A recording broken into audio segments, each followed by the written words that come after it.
All right, Scott Bass, we're back, and we've got NVS Fins kicking off the show today. Surfnvs.com. Yeah, look, our friends Jamin and Leif at NVS Fins. Um, look, we're big fans. I can't say enough about fins and surfboards and how they're really the motor of the board. And when you change fins out, your board's going to react differently. Things are going to change. You're going to have different sensations. And I urge everyone to change fins on their boards, try them out. And NVS Fins has an incredible. You should go on to nvs.com and check out their lineup of fins. I think I got the URL right. Surf NVS? Oh, Well, that's what it is. Surfnvs.com.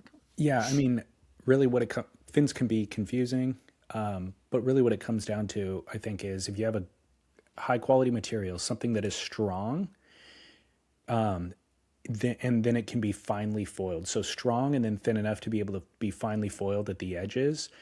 From that point on, you can iterate on a bunch of different designs, but you need the material. And so the Apex series fins are made out of G10 laminate, and they give you that ability to make a really, really thin fin or thin edges and still maintain its structure and not break. And in fact, they're guaranteed for lifetime.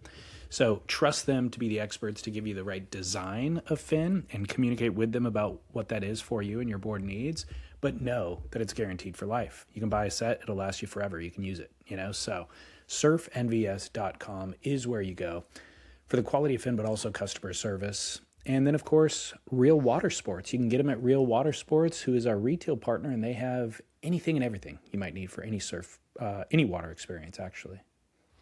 Yeah, and speaking of fins, look, there's great fin companies out there, Futures FCS, even Kelly's Endorphins. Real Water Sports is going to have all of those different varieties, different brands of fins. No matter what you use, just change them out. Try different stuff. I think I speak for you, David, when I say, look, changing out fins, frankly, it's something we don't do enough. I'm going to speak for the surfers in general. But I mean, you don't necessarily see guys. I don't know. You tell me. Do you often see guys changing out fins in the parking lot? I rarely see that. I guess I do. Yeah, I mean, periodically, but they're not doing it exclusively in the parking lot. Yeah, maybe they're doing it at home. Yeah. I'm, I think, I'm yeah, who knows? I think if you have a pointy thruster, I think there's less swapping of fins on the pointy thruster. You can get a reliable set and ride that kind of endlessly. But when it comes to twin fins, single fins for sure, switching out single fins if you have a single fin, then there's a lot more variation in quads too. Well, look, Real Water Sports has got all of your surfing hard goods needs and soft goods, and not to mention foil and basically kite, everything you need to be in the water. You're going to get at Real Water Sports. Para wing, Yeah, para not wing even sure. stuff. I've got my hands full already. And they're doing that surfboard giveaway I mentioned last week as part of their Under the Glass series with Brett Barley. You can win one of his JS Big Horse surfboards, either the 510, the 6.0, the 6.2. You could pick the winner picks. And 2 days and 16 minutes as of this time of recording. So go to realwatersports.com. There's a banner you can click over. All you got to do is submit your email address. There's no purchase necessary, and you can get in on the running for that board too. So. As we see some movement at the takeoff zone, it's Kelly Slater grabbing rail. Yeah, guy. Yeah, a guy, David. Good morning. It is Spit. It's the Spit Podcast. David Lee Scales, Scott Bass. We're talking surf, and it is January 28th. It's a Wednesday and a chilly morning here in Southern California. Good morning to you, David. Good morning, Scott Bass. Good to see you. Did you get a chance to watch Stab in the Dark? I did, but before we get Okay. into that, let me ask you again regarding fins. I've had the experience, and I had it recently. My friend Nick at Rome Surfboards made me a board, and he's like, please, please, please use these fins. Like he had a specific, I think it was John John Florence Futures. I don't know if they were, I forget if they were scimitars or something, but he's like, these are the fins. And it was for a thruster. He's like, these are the fins that are really going to light this board up. Have you had that experience where a shaper goes, please use these fins? Like, these are the fins that you need. And it seems like most shapers, I know Greg Weber's very high on his fins for his boards. I've always had a recommendation from the shaper, but rarely is it that definitive. Yeah. So did you take his advice? I did. I mean, he gave me his fins. He's like, I know you don't have a set of these probably, which I may or may not. I don't know. I've got a bunch of future fins, but he goes, these are my personal fins, but this is how important it is that you ride these fins. Take my personal set. It might have been an extra set that he had. And he's like, take these, make sure you give them back, which I haven't yet. And I apologize, Nick. I still have the board, but yeah. So what'll be interesting is taking his recommendation, getting a feel for it, and then trying something else and getting a feel for that. Because as we will discuss probably with the stab in the dark, it's great for him, but he's different than you. And he's goofy foot, by the way, so there's, that's a huge problem. It's a huge number of variables that absolutely will be affected by the fin or will interact with the fin. And so I'm glad that he has conviction about it.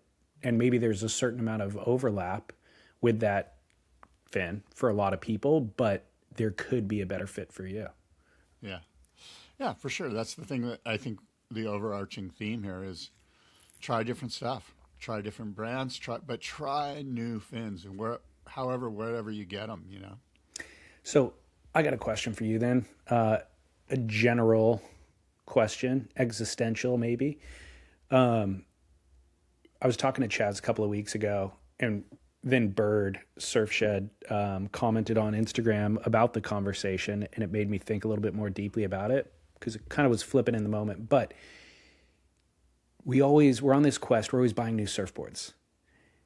Are you actually improving your surfing because of those surfboards? Like, part of the thought of buying the new board is like, okay, this is not only going to fill a space in my quiver that I don't already have a board for that, but it's going to help me surf better. Maybe in just these style of waves or whatever. This is all part of hoping to be evolution in my surfing. And the kind of thought that Chaz and I had almost on air in the moment was just, my surfing really hasn't improved over the years historically. It seems like what I'm really chasing is just new sensations, And so This board feels different, but I'm definitely not now doing airs. I'm definitely not now doing a gnarlier cutback. Like, it's just, I feel faster in this moment, or it has trim in this spot where the board previously didn't, whatever it happens to be. But it's not necessarily improvement in surfing. So do new boards improve your surfing, or are you just chasing new sensations to keep things fresh? Well, first of all, I think when you step back a little bit and you recognize where we are in our life, our lifespan, our age, I think it's different when you're 15 than when you're 45. Agreed. So where I'm at now in my surfing, I'm looking for a board that's easy, that does the things that I want it to do without me having to go, what the hell is that feeling I just got over there? I'm looking for simple because I'm not doing much. Yeah. All I'm doing is a bottom turn and maybe like a 9 o'clock top turn, And so I just want speed. Give me the speed. I'll manage the speed, but just make it easy. And in many ways, this is a great, forecasting of the stab in the dark, because I think that's sort of what all surfers are looking for on some level is, even if we're doing airs or we're doing just bottom turns, we're all looking for a board that makes that easier. Yeah, I agree. So my question then for you would be, why are you buying new boards? If you know the feeling that you're going for and you know what designs access that feeling, then why keep buying new boards? Well, herein lies the problem, because what happens is you find the board that's easy and you're like, wow, I love this board. This board's incredible. Maybe I could get one that's just like this, but a little bit faster. Yeah. So it's always like you're looking for just like this little, and then that usually ruins it, And in fact, Ryan Sakel and I are going through this process right now where we're like, we love this one board, the Sabre, which we love. And he's like, hey, let's spice it up. And I'm like, yeah, let's do that, you know. And we haven't even built the board yet, but we're in the conversation of spicing it up, and it could turn out great. It could, we don't know. This is part of the fun. We're trying something new. And so that's kind of the answer, is we're always looking to take what we love and spice it up a little bit. Well, I think my initial conversation was started by a listener who said there's these learning plateaus. So like let's just say you have one board. In fact, let's say it's a single fin. So it's less dynamic than a thruster. And you surf the same spot. Let's say it's Cardiff. And it wouldn't take long for those feelings on that board, on those waves, to become boring. You get to a point where you're like, I've gone straight a bunch, I've gone fast enough, I've done the roller coaster enough. Like, so your next thing would be, I got to surf different waves, right? And then but you're limited by proximity. So then it goes, okay, I need another board. I've seen people riding these twin fins and banking and doing cutbacks. I need a twin fin now. So that's the moves I feel like we're making. And again, not that the original point even matters, but you're not necessarily improving your surfing at a certain age and a certain point. No. It's just, I just need to feel something different. I'm only surfing these 5 waves nearby, and I've surfed them in every variety of condition over the course of the years I've lived here.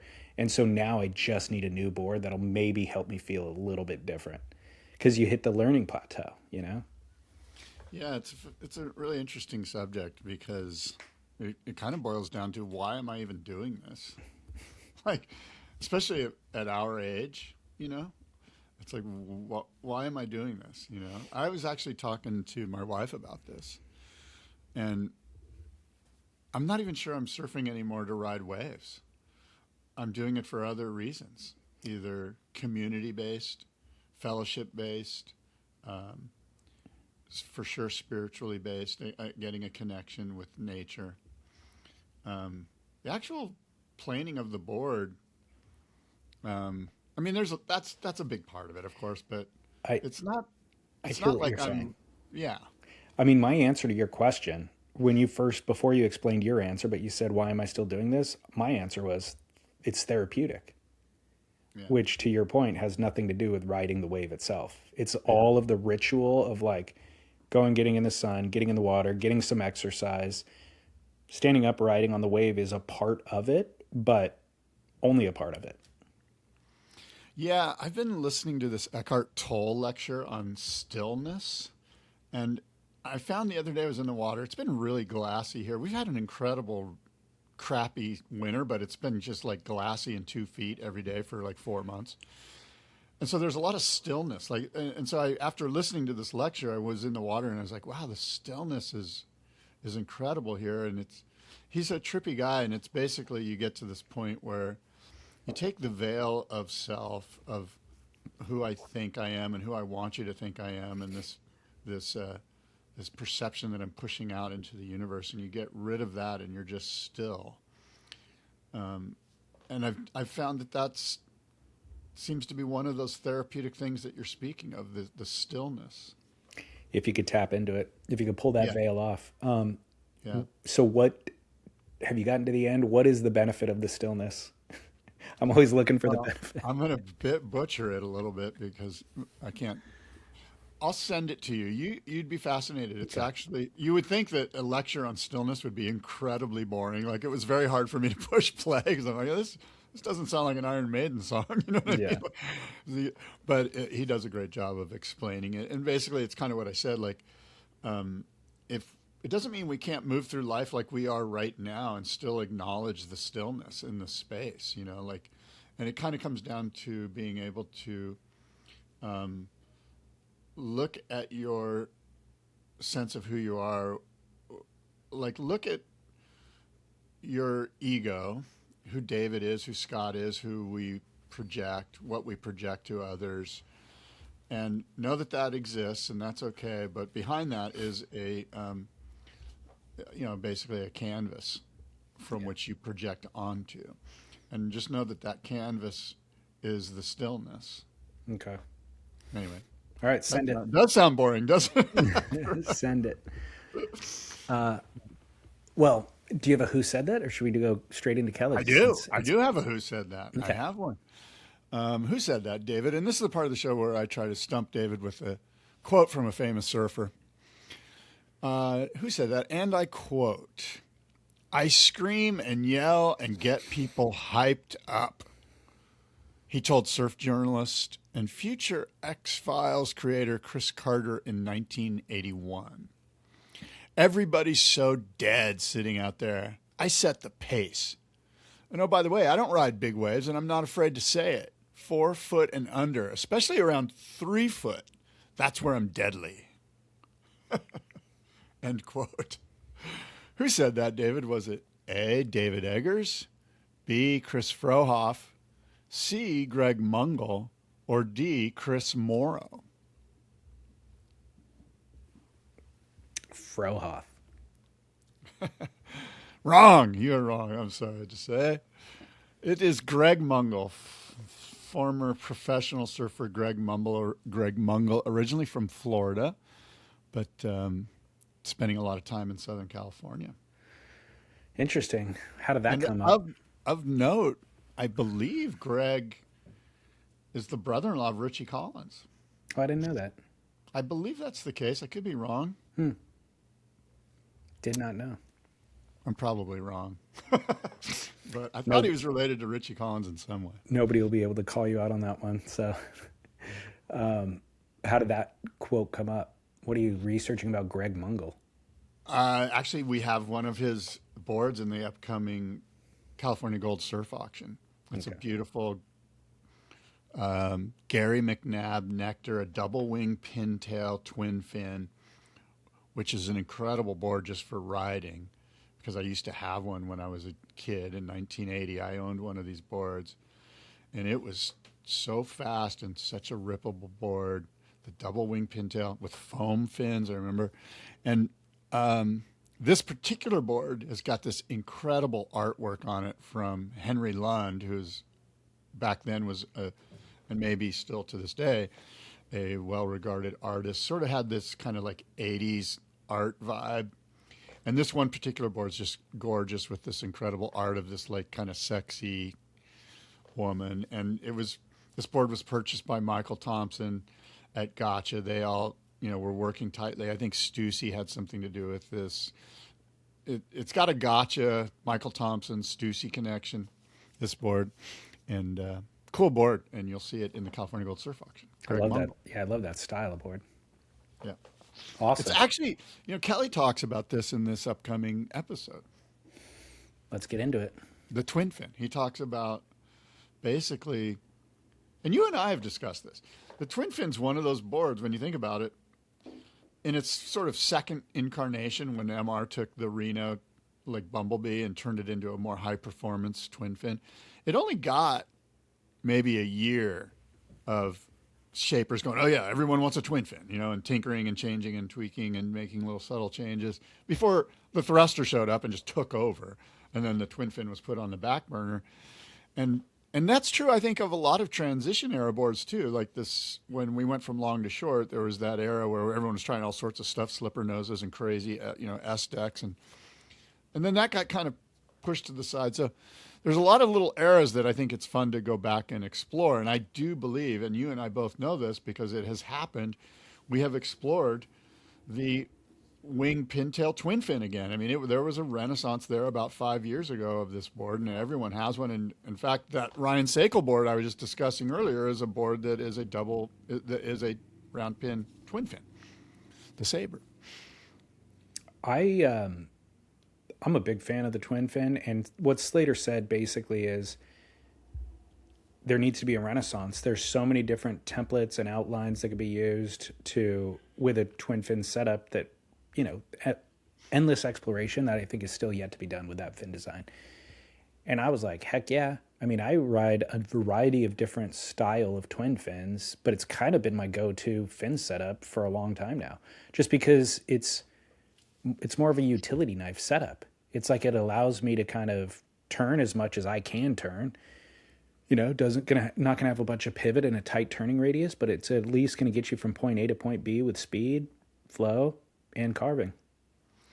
And I would suggest too that I think one area that's not fully fleshed out or isn't really in the zeitgeist of surfboard design right now is the 2+1 setup. Like just a baby trailer on a twin fin, like a twin fin with a baby trailer does a lot for a little bit of stability, a little bit of that middle fin vibe, but you're getting a ton of looseness and a ton of speed still. I know there's guys that do it, but I mean, look to MR. MR's like that's kind of the design, man. And it doesn't seem like a lot of people are. It's either this or that or this, but it's not like 2+1 seems like almost a redheaded stepchild vibe. Yeah. Awesome. Well, can we go deeper into Kelly? Yeah, let's do that. There's some other news, of course, that we need to touch on afterwards. Okay, sounds good. Yeah, this is fresh. This just dropped 24 hours ago. I was excited to see it. I'm going to give you some just kind of overview, cursory thoughts, and then we can dive deep into. Can we take a quick break, real quick, and then we'll get into it? Yep, I'm ready. I'm back. Welcome back. So, my first thought is, does anybody know more about surfboard design and how it works than Kelly Slater? And I'll explain why. He understands surfboard design really as good as I've heard any surfboard shaper discuss it. He understands how a surfboard design performs in the water better than any shaper and better than any surfer. And he's been doing it at the top 1% level as long as any of those shapers, really. Like, he's been doing it at this level with a high level of understanding of both the designs and how they translate in the water for 30 years plus. So I think he may know more about surfboard design and how it works than anybody. Well, I think that's valid. I mean, he's worked with the best shapers in the world for 35, 40 years or whatever it's been, maybe longer, 50 years.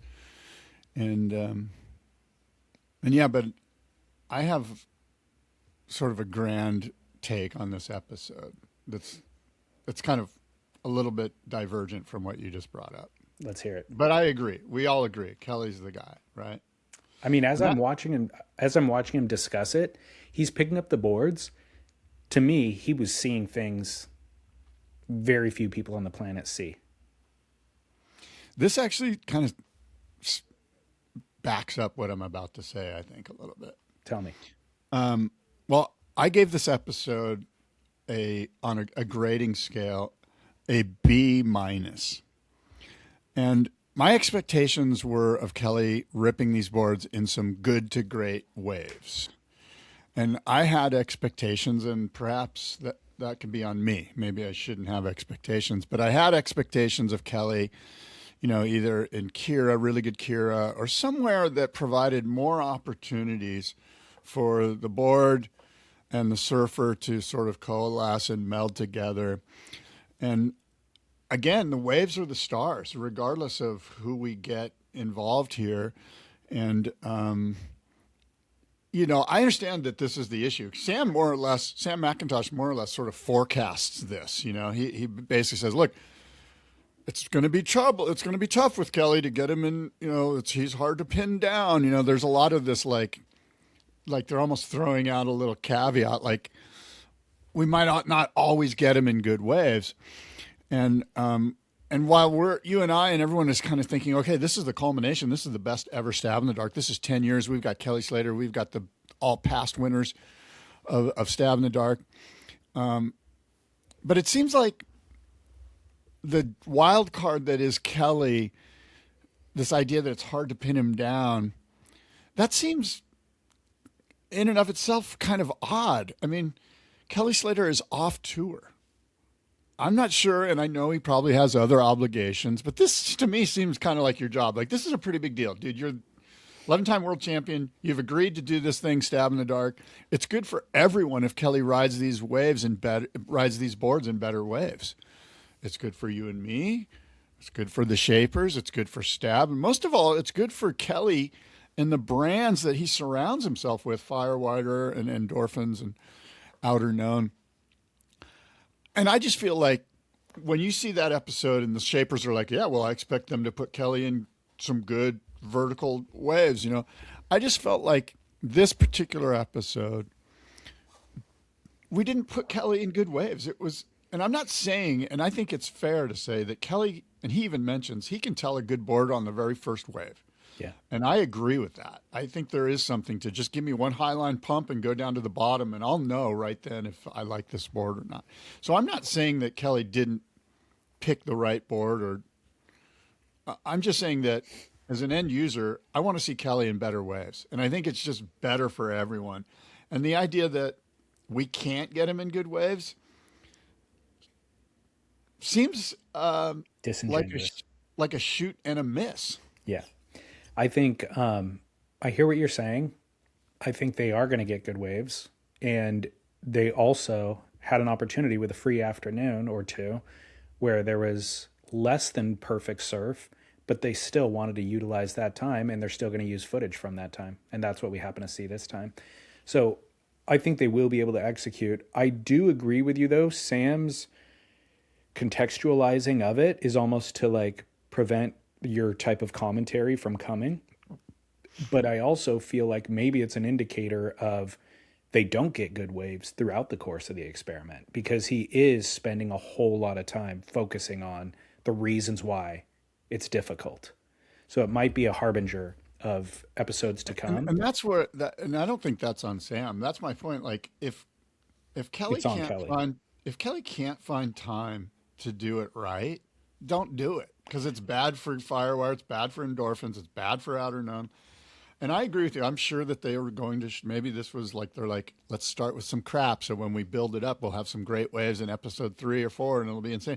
I just feel like it's a bit of a bummer for DHD. And again, I am going to revert back to what I said earlier, that I understand that Kelly does have the ability to go, this board's better than that board. Well, but it would have been kind of cool to put the board in at least one session where it wasn't kind of just, I don't know, didn't the wave seem mediocre? Like it was mediocre snapper, just like fat and mushy. And that first spot that they surfed, I don't know. That's why I give this episode a B-. I love Kelly. I love everything they did about this episode was good, except for the waves that they rode just didn't seem worthy of it. Of we've got the greatest stab in the dark ever, you know, which I think they do, and they can still deliver. I'm not denying. I'm just saying I don't know. I was a little. My expectations were a little higher, I guess. So I had a couple of thoughts. The first note I wrote down for this was, this may be my favorite episode with the worst surfing ever. And that was what was shocking to me, was Kelly surfing, because I agree with you, those waves weren't perfect, but he had shockers. And the step-off session was a little bit better. You know, like Snapper, he had a proper shocker. The step-off session, he did not surf that well. And I was kind of tripping. I was like, if you had put Felipe out there, he'd be flinging mass rotation airs. Like, and then I got to thinking, okay, well, the waves aren't good. You know what I would be riding out there is a twin fin. I would have been, if I saw those waves, nobody's out. That would have been the session of my life. I'd be looking at those going, holy cow, this is so much fun. It's head high. It's kind of wonky, but there's sections to hit. It looks super fun. You put Kelly out there on the pointy thruster Ferraris, and he's like trying really hard and then not making it and then bogging and then whatever, hitting the section late. And I'm thinking, you're riding the wrong equipment for this style of waves. And this is kind of why I've stopped riding the Ferrari pointy thrusters, is because you switch mindsets and you try to start performing at the highest level, but these waves don't call for that. So it went from as a surfer, me viewing it, thinking this would be the most fun session of my life, to Kelly looking at it under completely different lens and having not a shocker, but definitely not surfing like we know Kelly Slater can surf. So by the end of the episode, I was a little bit shocked at the poor quality of surfing, despite it being our 11-time world champ and the greatest surfer who ever lived. Yeah, that's kind of what I'm getting at. And I agree with you. And I think Kelly would agree that it wasn't his, prime surfing. But I'm putting it towards the way, like I just think the waves are crap. The waves weren't that good. It's a B minus episode because the waves are the stars, regardless of the format or the context that we present surf content. The waves are always the stars, and everything else lines up. It just feels like, oh well, he's hard to pin down. So here we are. We're throwing him out in this, and I, I don't know. And again, look, first episode where he's actually riding waves, but and I'm sure it'll get better. But maybe it's on me. I had expectations of good, like barreling sand bottom Goldie, and him getting moments, and it was just kind of like you said, wonky. It was wonky. Yeah, but so despite all of that, I enjoyed the episode a lot more than you did, more than a B minus. And it actually took 25 minutes for Kelly to even discuss the boards, which was an interesting editing choice. But when he finally does, his explanation is so much different and deeper than what I witnessed. I saw certain things on those boards and had, I thought the DH looked better than the Sharp Eye in the wonky step-off sesh. But he liked the Sharp Eye better than the DH. But the way that he explains it is exactly why we wanted Kelly for this experiment. And it's not, and his recall on a given wave is remarkable. So it's not just this board was fast, this board was loose. It was in this particular bottom turn, I felt this. And I had mentioned about that design, it has this. So what I was feeling was the exact element of the design. And then once I went into a top turn, actually this part of the board opened up because of these 3 inches of the board right here. Like his ability to identify the design element and what it's doing in the wave, and then remember when he's back on the beach, each individual wave and each individual turn is unlike anybody else I've seen communicate. And of course, that allowed the editors to actually pull up that wave that he's talking about while he's talking about it, which was fabulous, right? Fully. Yeah, that kind of editing stuff was spot on. Yeah. And there was even a moment where when they just show the surfing with music, he does the bottom turn and he kind of bogs and almost face plants. I saw that in real time and I was like, ooh, I wonder why. I wonder what he was feeling. And thankfully, back in the car park, he mentions, I went in for this bottom turn, I almost bogged, but it's because I forget exactly what he explained about that particular board, but he explained exactly the reason why it did that, And I'm like, this is exactly what this whole experiment is about, is this level of detailed communication. Yeah, I agree. And that's why I'm a B minus isn't necessarily a horrible grade, but anyway, I already said my points, but you're right. Kelly's great at describing it. And I think that's part of my frustration. It's like, I'd love for him to describe it when he's in waves that those boards were built for. Like they had a whole section where the shapers are like, I built this board because they're going to put Kelly in good to great waves. And they put him in just kind of mediocre to good waves. So you already alluded to it. Let's just full spoiler alert here. One board gets removed, ousted from the competition. And that is the DH, the Darren Hanley. Now, what's interesting is he talks about the parts that he liked and the parts that he didn't like about the board. But it was so specific to the part of the wave. He's like, it held speed because of the volume and the flatness. But then when I cracked the lip, it would actually like allow me to crack the lip. It was just the tight turning arc that felt like a dud. When I had like a curvy section of the wave and I would try to do a tight turn, it wouldn't hold an arc. It felt like a dud is what he said. But I'm like, he gave so much information that me as the shaper, even if I lost the contest, I feel like it would be worth entering because of the amount of information that he's giving me. But what's interesting is DH, his list of team riders are the best carving surfers on the planet. Like the fact that the board didn't translate for Kelly in carving was kind of a shocker to me because Mick Fanning is riding DHs his whole life. Ethan Ewing's unbelievable on the rail. Stephanie Gilmore, unbelievable on the rail. So you would think that would be, the most identifiable part of that surfboard or the best part of it. Again, I just refer back to the waves. I don't even think the waves gave him opportunities to actually explore that turn. Maybe once or twice, but you know, that's my point. Is that, and again, I'm not saying that I know that Kelly can decipher this and is so great that he knows that. Yeah, look, even if you put me out in 4-foot Kira, this I would have had the same feeling, perhaps. But I just feel like let's give the board the opportunity that it was built for. Well, he did say in the sections of the waves that were The waves are shitty, David. Yeah. They were fat. There was no like really killer sections for him to. The only time is when they came to closeouts. So do you when think it was like a moment where you could. Well, then I'm wondering if they shouldn't have disbanded or gotten rid of the DH so quickly then.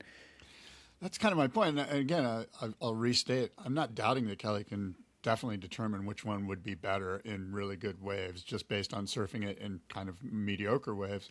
Yeah. So whatever. But yeah, I just feel like they almost kind of owe it to the shapers and to you and I to put them in something a little bit better than what I would consider average to good surf. I'm just asking for good to great surf. Yeah.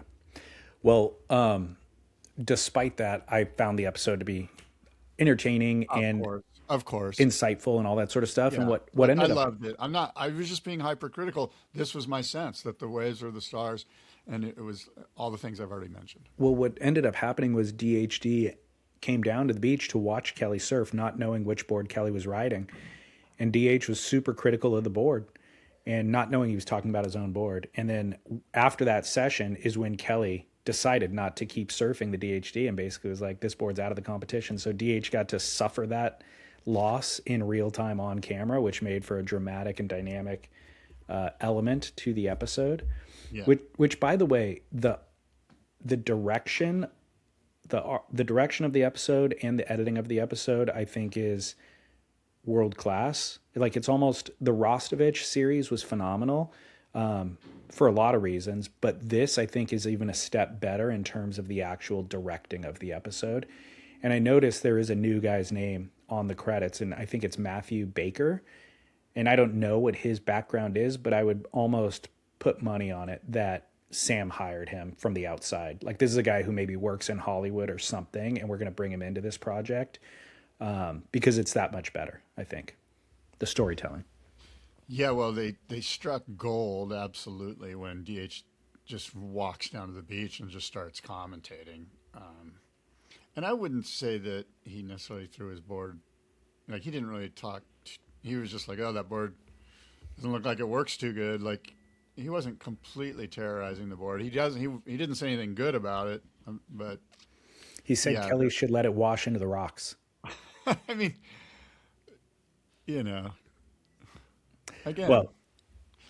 but it was, from a creation standpoint, from an editorial standpoint, it was absolutely gold. And we were all on, I was on the edge of my seat when it's like, oh my God, DHD just walked up and we're going to mic him up. And he's going to watch Kelly and he doesn't know it's his board. This is going to be pretty good. Totally. And it was. Yeah. Let me ask you this, since you're talking about the quality of the waves. Sam said that they actually booked time at, I think he said a wave pool. He didn't say which, but obviously it would be one of Kelly Slater's wave pools. How thrilled are you that they didn't run this thing in a wave pool? I was incredibly thrilled. I got to admit, I thought maybe the second time they were going to do it, second session, they were going to a wave pool. And I was like, oh man. I mean, it just, I don't know, that it's probably going to happen at some point, and it feels like I feel a little dirty. You know what I mean?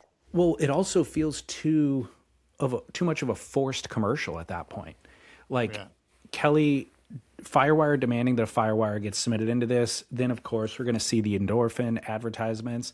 And then if they say, oh, additionally, we have to run it in a KS wave pool. Now I'm like, dude, you guys, Sam, you've handed the reins of the legitimacy of the competition over to this marketing machine. And now it's just a advertorial. Well, I think it's going to happen. Yeah. And I'm not against it, but I want to, like I sent my expectations are it's a bad idea. Like it just seems a little dirty kind of. And I don't know. Well, I want to talk about Marcio Zuvi. You mentioned last time we discussed episode 1 about who's the odd man out in that kind of group of shapers, just socially.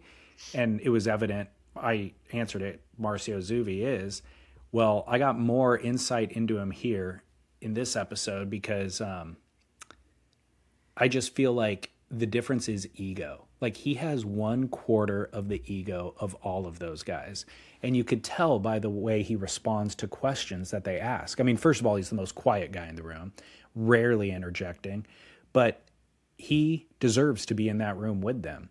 And anytime a question is asked of them, it's a lot of self-promotion or my team writer did this, answer to the question. Except Britt Merrick, by the way.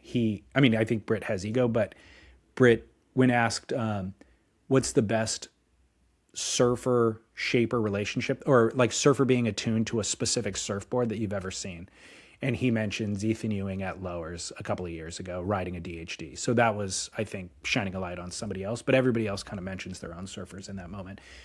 Back to Marcio Zuvi, I think Marcio could not care less if his name is associated with Felipe Toledo's wins, or his own name is even associated with the brand Sharp Eye.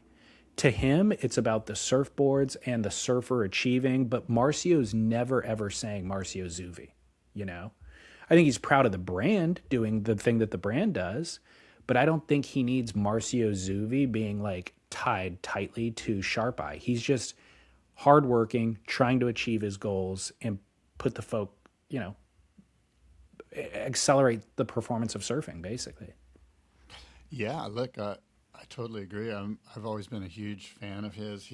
And I think it's because of the humility and the lack of this sort of self-promotion, if you will, or there's just a real genuineness about him, and he's the same guy wherever you encounter him, and we're all huge fans, and also he might be the oldest guy. I don't know how old Darren is, but Marcio's been in the game a long time. Just because Sharp Eye didn't like jump to prominence on a sort of international brand level until whatever 7 years ago or whatever it was, 10 years ago, he's been in the game a long, long time, and there's something about, I don't know, there's just a maturity. I agree. I'm a big fan. He also mentioned the 2017 victory of Felipe Toledo at JBay, where he did the double alley-oops on that one wave. And I looked back at that and I thought that surfing that Felipe did was, I think, underappreciated at the time. And I know I underappreciated it. You and I were recording the show at the time, so we discussed it. I watched that event in its entirety. And I remember thinking Felipe's surfing was incredible, but also so different than the traditional style of surfing JBay that I probably underappreciated it at the time. Now looking back with probably 8 years of retrospect kind of benefit, he was on a whole different level. He was like an alien out there. It was a video game surfing. Yeah. It was absolutely intense. And it was something that, like you said, we couldn't really even comprehend it, No. because he was covering 20, 30 yards in aerials with transitions that were as absolutely just smooth as butter transitions, as if that's the way that you're supposed to surf. You know what I mean? Like you couldn't, as somebody that might not be like an aerial guy, you couldn't poo-poo what was in front of you. It was just like, that's the real deal. We acknowledged it. I mean, he got a 10-point ride. Like the judges acknowledged it. We acknowledged that it was crazy and cool. But what I'm saying is his rail game was also crazy and cool throughout that event. Like he was surfing so fast, sparky, on rail, incorporating new maneuvers into sections of the wave that we hadn't anticipated that before. All of the traditional stuff done to the craziest degree, and then also going above the lip. And so now, with enough time to really let it sink in, I think I have a much deeper appreciation for it than I did at the time. Yeah, it's very interesting, right? If you take that moment and you put it up against what Peisel mentioned, which was John John surfing at Margaret, which was insane, those hacks, and then Ethan Ewing at Lowers,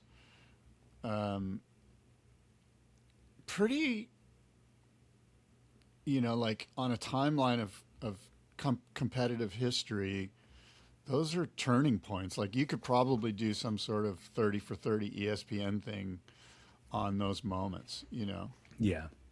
Well, I've said it before, but my favorite bits of these things are when they go deep into history.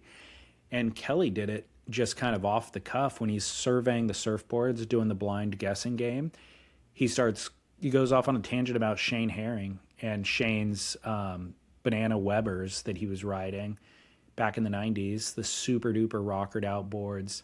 And that's a style that didn't get enough experimentation because those banana boards were so rockered out. He was doing surfing that nobody else was doing, but everybody was questioning also the funkiness of the surfboards. So he said, almost out of embarrassment, Shane just got on more traditional equipment and got off of those. But he's like, if we could have kept experimenting down that lane, I think that we could go somewhere different with surfing. Yeah, and some of his discourse sort of speaks to the inherent sort of trouble with surfboards, if you will, or because they were talking about like just cutting off a nose like they would do with the Tomo and just making the board short because we just want that amount of rail. And then you found him kind of going, but there was something about those noses where we had the right amount of rocker and flip so that it made the outline where we wanted with the rail line, with the rail rocker and the center line rocker. And so you found him going, why don't we just cut off the noses? And then later going, well, there's a reason why we don't. And it sort of speaks to just this thing that we spoke about earlier, which is just trying to find a different sensation, a different feel. See, I never thought that deeply about it until then, last night watching it. And I think the nose is necessary. Obviously, I'm not a designer or a shaper, but I don't think there's a right or wrong answer. I think that no nose is fine too. It just depends on the outline and the rail, the rocker line, and there's so many variables that's the thing about surfboards, as you know better than most. There is no perfect surfboard. Yeah, and you're right though. It's a concert of the variables, so it's not enough to just say that I think the nose is more important, but I think, or that the nose is important, but I think for those shortboard high performance style boards, Kelly is saying we can just remove the nose. But when I watch some of the best surfing that I've ever seen done on that high performance style of shortboard, I really feel like the nose actually plays a role in the arc and the maintaining somehow of water flow and the way that it moves. Even if it's not in the water necessarily, I still feel like the trueness of the line plays a role. I don't know why. I just look at the visuals and it seems to be there's something happening there through a turn. Yeah, it's interesting. If that part of the rail is never in the water, is it important? And I think what you're saying, and I would suggest and agree with you, that it is. We're not even sure why from a physics standpoint. No. But it is. Like that rail line catches the water. Maybe the other part of the nose rail line doesn't, but there's where it does and doesn't, that moment is important. And what I also found very interesting the shaper's take on not having a nose and how it reflects in the judge's eye when it looks like a bigger arc and more of a turn if there's a nose there, whereas if there's no nose, there's not as much visually to perceive. Yeah, Matt Biolis' thought was it's an aesthetic thing, which I don't discount, but I think that there's more to it than just that. And now that you're talking about it, I'm thinking even if it's not in the water, it's in the air. There's something to do with the air flow and dynamics and how that interacts with the water that I think maybe hasn't been studied enough. So I like the nose. But he got a phone call. Kelly told a funny story about getting a phone call from Greeno, who's pissed. Like, hey, these things are damaging people. People could lose their eyes. It's dangerous. Just chop off the nose. You're influencing people in a way that is dangerous, which I'm like, first of all, Greeno, you're not doing the same style of surfing Kelly's doing. Like the style of surfing Greeno's doing is on the wave and it's going fast and it's carving, but Kelly's flying around in the air. So I think they're going for different things. But I also love that we have these characters in surfing like Greeno who are, you know, diehard idealists who stick to their guns and are not influenced by any of the high profileness of Kelly or whatever else. Well, let me say this, that I believe that, first of all, Kelly's not the only one George called about this. I believe that Greeno was on a bit of a, let's just make the noses more blunt. They don't need to be super sharp. He's not saying cut them off. He's just saying like round them a little bit. And as I recall, and I could be wrong, but as I recall, like I say, George was on I think there was a moment where George was like, hey, you guys, we don't need these things to poke eyeballs out. Like, just blunt them a little bit and everyone would be better off. Yeah. And I think he spoke to a number of people, probably for sure Tomo and many others, maybe Wayne Lynch, some other people that have done that. But again, I'm not positive on that, but I remember kind of hearing about that, and that it wasn't just, it was more like George was trying to put out a PSA almost. Yeah. And his way of doing it was by, reaching out to, 10 or 12 important people and saying, hey, be with me on this. Let's soften up the nose a little. I don't know if you caught this or not, but back to Shaper dynamics. When they're at the Shapers roundtable, did you catch Matt Biolas calling Brett? I did. I mean, how much of that is intentional? I don't know. You'd have to ask Matt. I can't speak to that. I'm guessing it's intentional.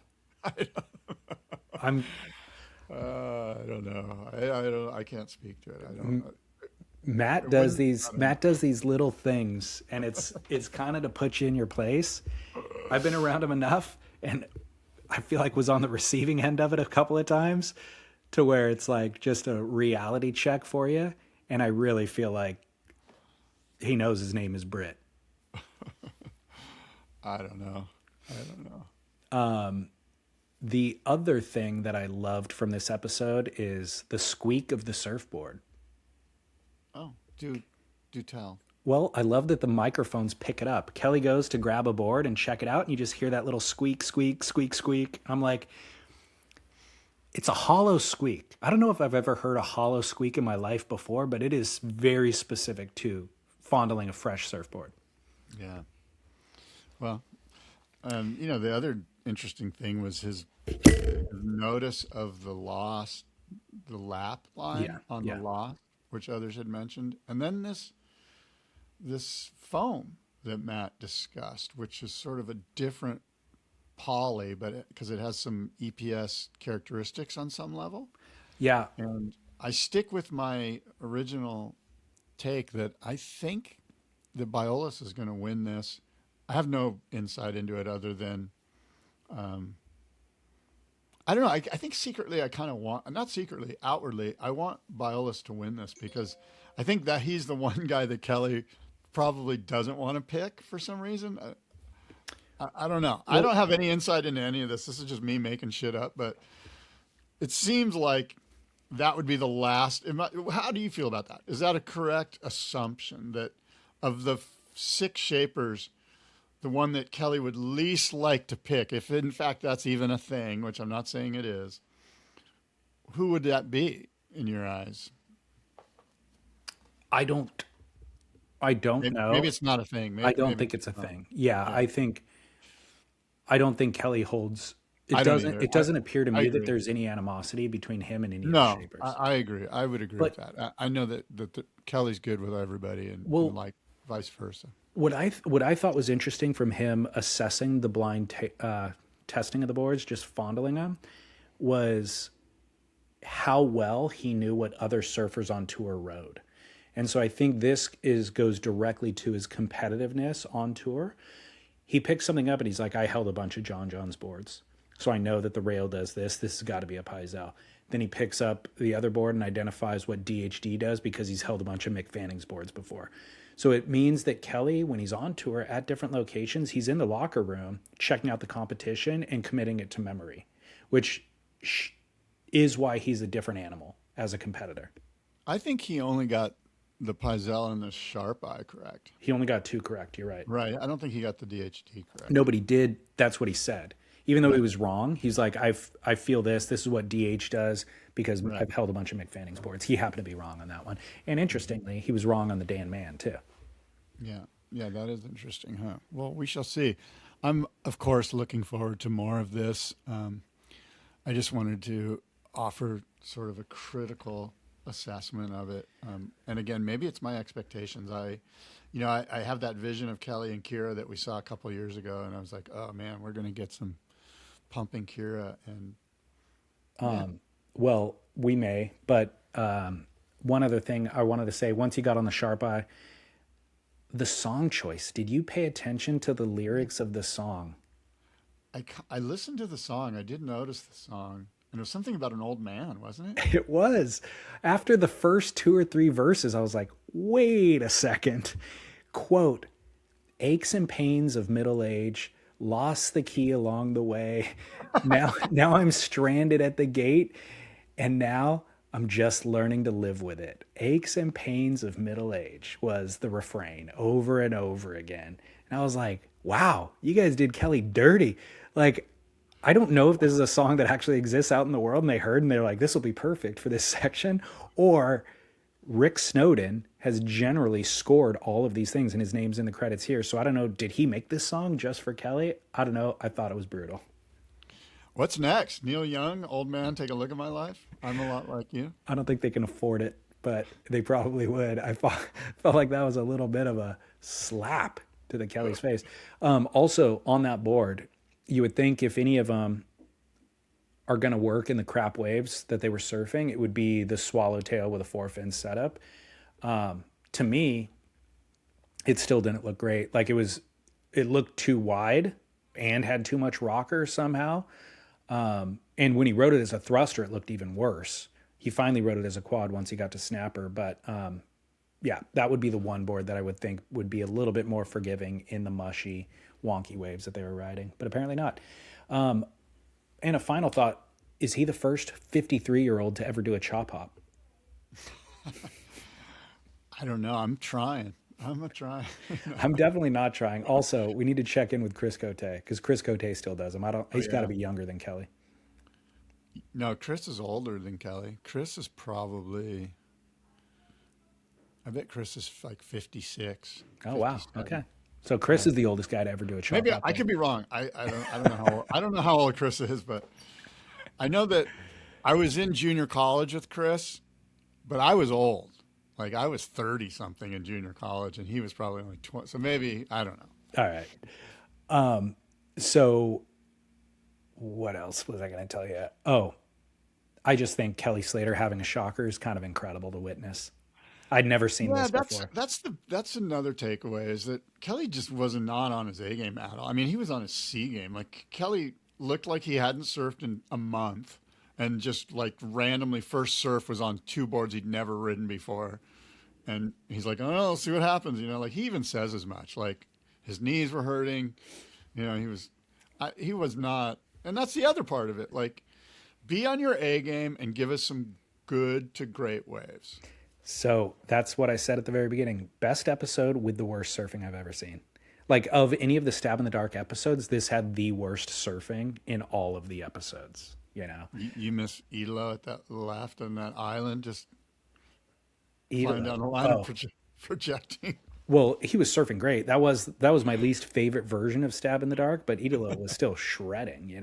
Oh yeah. So Kelly. Unfortunately, it is what it is, but I'm here for it. And I love seeing him have a shocker because guess what? Turns out everybody's human. Are you pulling his GOAT status from him? Is that what I'm hearing? Nope. It's just a good reminder that we're all human. Yeah. Humbling. Look, we all love Kelly and we love what Stab's doing and we're looking forward to more and just asking for a little bit more. And again, I know Sam's sort of projecting, hey, this was the hardest one ever because he's hard to pin down. I just think that's a cop out on Kelly. Like, Yeah. you got to step up and demand it. Like, let's go get some good waves. This shouldn't be that hard. I can go anywhere in the world. Let's go to Morocco. Morocco's pumping. It's been pumping for 4 months. Yeah. And look, I agree with you. I think once you commit as the athlete, then you got to give it your all. And it seems like he is fully engaged in the process once they get him on camera. So, you know where it could be good right now? How do you say it? Namibia? Yeah, Namibia. Namibia. Or Namibia. Is it Namibia? Yeah. So let's get into that. We're not going to Namibia, but the WSL. Hold on for just half a sec. Okay. So I was trying to connect what Namibia to left that just got added to the WSL's tour.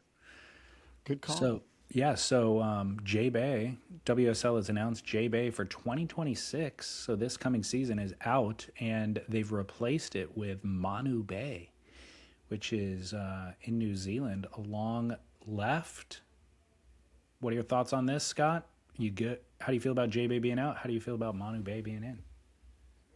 Well, I'm disappointed that JBay's out, and do you have any insight into why? Did they touch on that at all? Yeah, Ryan Crosby mentioned it in the press release and said it's not financially viable. Okay, and then you mentioned Manu Bay. Why aren't you mentioning that it's also, isn't it Raglan? Yeah, I don't know if it's just a section of Raglan, but it's specifically Manu Bay. Well, we've got friends that can fill us in, right? I also haven't heard from Chris in a long time. Rainbow. I periodically get an email from Rainbow. Well, it would be interesting to get his insight on the WSL coming to New Zealand. Yeah, I obviously JBay. That's his spot. Like that's where he surfs all the time. Yeah, JBay is incredible, obviously, and we all hate to see it go. I'm a little bit bummed they can't. Actually, Stab Magazine did offer one additional sentence. They said rumors are that the couple of tourism board and the government who supplies some of the funds for that event actually hasn't paid their bill even from last year. Whoa. So the WSL was holding the expenses that they thought might be offset by those entities. So I think they probably decided unreliable to go there again and maybe get stuck with the bill again. So this is an interesting choice, but as much as I hate to see JBay go, I actually like to see a world-class left added to the tour. I think locals, I've seen some outrage online of just they don't want the world tour coming through, which you're always going to get. So I'm open to hearing those complaints and what that's about. But as an end user, putting a good quality left on tour, I think, is almost overdue and essential. Yeah, I would agree. I don't know anything about Raglan. I know it's an incredible world-class wave, but is it like WCT level world-class? Because when I think of lefts, I think of Chopu, Tavarua, Kandui. It feels like it's less good than those. Yeah, I mean, but it's less good than those. But look, it's way better than a lot of other spots they have on tour. Yeah, I mean, look, I more will be revealed. I'm ignorant about that wave. I don't know anything about it. Okay. Well, I think this bodes well for current world champ Yago Dora. I would put him as a pick to win from this far out. The other huge news in the WSL is that John John Florence announced he will not be coming back in 2026 either. He's taking a second year off. Yeah, that's sort of the big buried lead. I think that's unfortunate, and I kind of question it. He's taken some time off already. It feels like if you're going to go at another world title, now's kind of the time. You've got all the guys on tour. Gabe's back. They've got a good tour laid out for you. It almost feels like if you don't go now, I don't know how old John is, but it feels like we already did this. Now it's time to do that. Like, it seems like an odd pivot is all. I'm not saying he doesn't get to do whatever the hell he wants to do. I get that. I just feel like from a brand perspective, I don't know. What are your thoughts? I'm disappointed as a fan. I want to see John John on tour. I don't think we're going to see a whole lot of John John this year. I think he's going on hiatus. I think we will continue. I think we're going to see more of him than ever.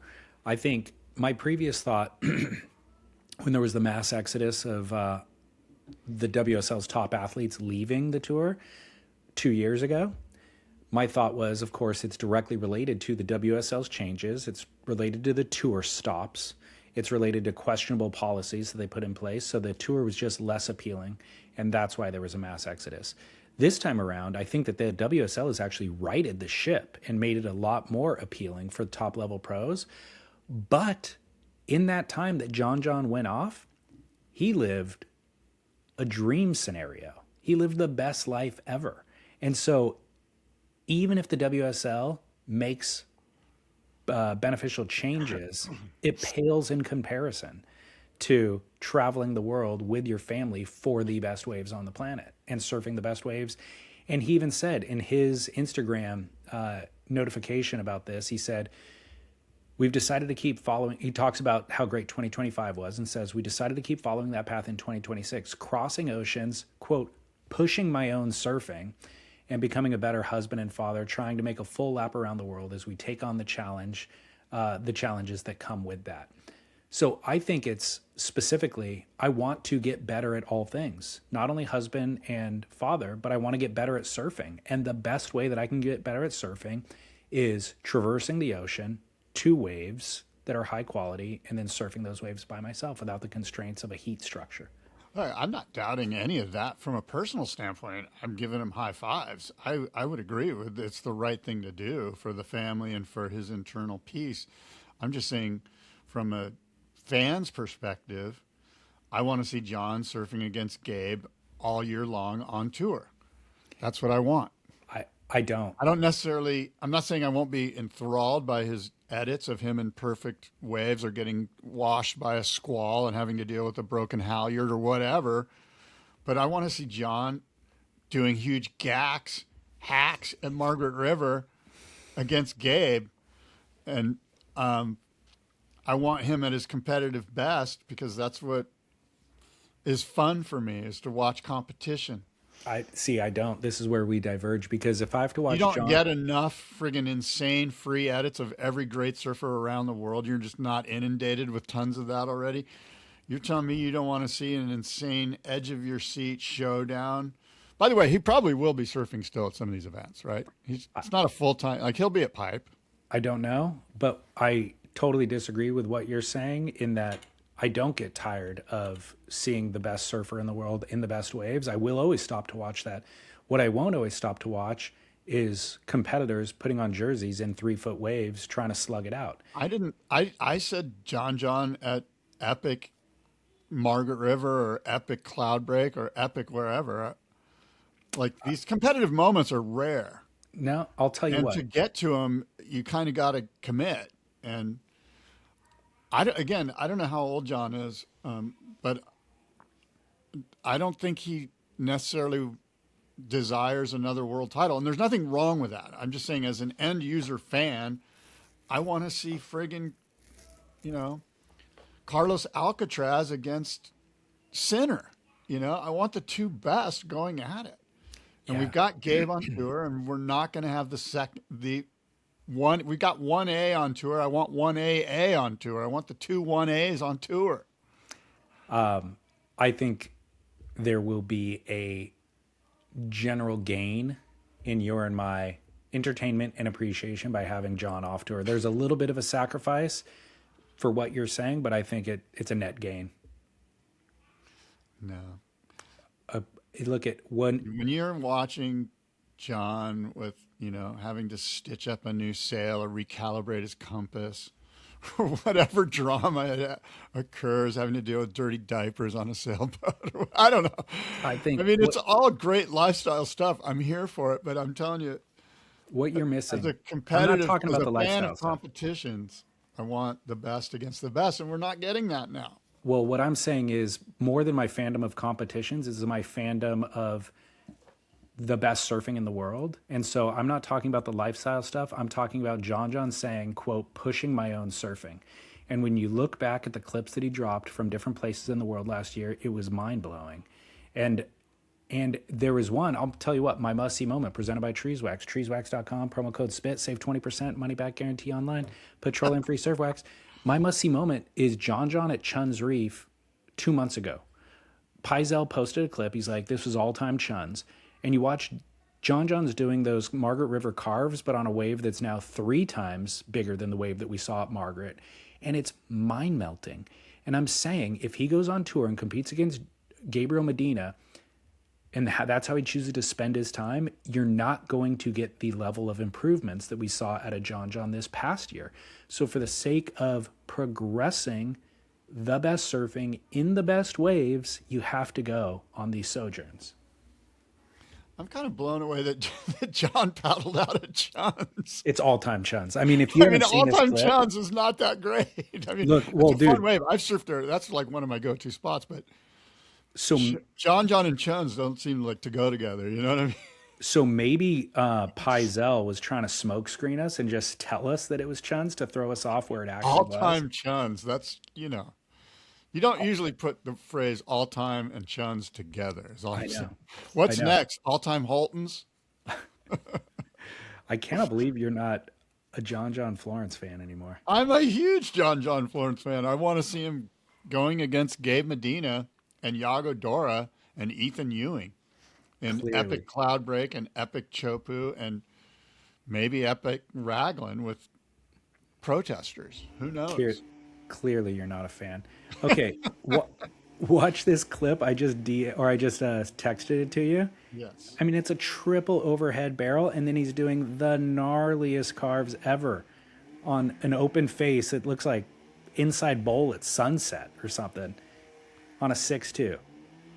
Are you watching it? There's no way this is Chun's Reef. If this is, I mean, I'm not saying Chun's doesn't get good. That would be mind-blowing. No, I agree with you. That was my absolute thought too, and I have no idea whether it's a smoke screen or not, but that's what the clip says. I think it's probably Lonnie's. I mean, again, can you unlock this level of surfing by going and sitting in crap spots for 2 weeks at a time to surf 5 heats? I'm not watching any crap surf. Okay, first of all. But that's what happens on tour. This surfing is incredible.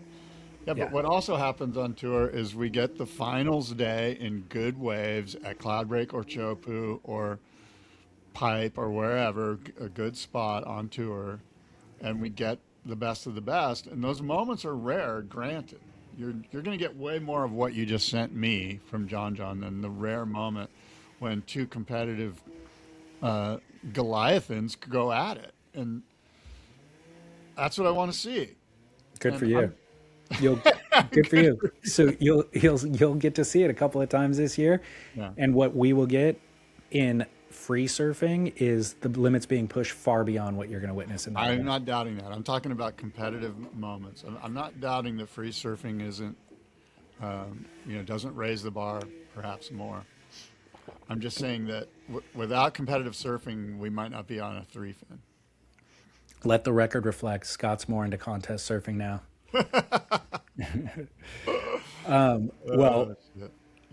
Surfrider Ocean needs more friends. Surfrider.org. Get involved, whether it is volunteering with just your time or if you can make a $5 a month financial contribution. All of it goes towards building out and supporting the good work that they're doing. So surfrider.org. Absolutely. And my must-see moment, you've mentioned your must-see moment, which I just watched. It's incredible. My must-see moment is Stab in the Dark. Of course. You got to watch it. Presented by Treeswax. Not Stab in the Dark, but my must-see moment presented by Treeswax. Yeah, we're big fans. Excited to see more. I think the next episode's around November 7th or so. It's going to be good. 2 weeks. Did you say November? No, sorry, February. I get mixed up on stuff. February 7th. Yeah. Where are you, by the way? Parents' house. Oh, okay. Can you hear the leaf blower outside? I can, but the bed frame I'm like, God, where are you, in Bali? Looks like some sort of like Balinese bed frame. They'd make it feel like vacation here for me. That's nice. Yeah. All right. Well, look, David, we've said a lot. A lot's been discussed. Apparently, you've pinned me on some things. But look, until next time, adios and aloha.